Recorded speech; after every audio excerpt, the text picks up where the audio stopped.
मुख्यमंत्री श्री साय के कार्यों की खुशी, कलाकारों ने गाकर बयां किया, हमन छत्तीसगढ़ के रहवासी, खुशी रहे बारोमासी। नृत्य और गीत से उमड़ी कलाकारों की खुशी, सारंगढ़ बिलाईगढ़, 9 जून 2024। मुख्यमंत्री श्री विष्णुदेव साय के नेतृत्व में छत्तीसगढ़ में विकास कार्य तेजी से प्रगति पर है, जिससे प्रदेश के जनमानस में अद्भुत खुशी की लहर दौड़ गई है। सरकार ने समाज के प्रत्येक वर्ग को अपने परिवार के रूप में संबल दिया है, जिससे हर तरफ खुशहाली का माहौल है।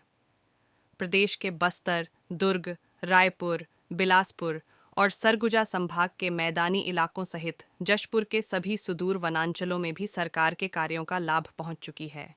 इस खुशी को अभिव्यक्त करने के लिए स्थानीय कलाकारों ने अपने पारंपरिक गीत और नृत्य के माध्यम से उत्सव का माहौल बना दिया है। कलाकारों ने अपने प्रस्तुतियों में मुख्यमंत्री श्री साय के प्रयासों और उनके कार्यों को जन जन तक पहुंचाने का काम किया है। इस सांस्कृतिक अभिव्यक्ति ने छत्तीसगढ़ की समृद्ध लोक संस्कृति, सांस्कृतिक धरोहर को और अधिक सशक्त किया है।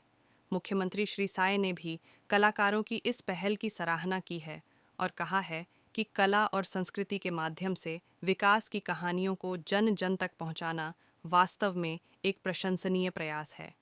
उन्होंने आश्वासन दिया कि उनकी सरकार प्रदेश के सर्वांगीण विकास के लिए निरंतर कार्य करती रहेगी।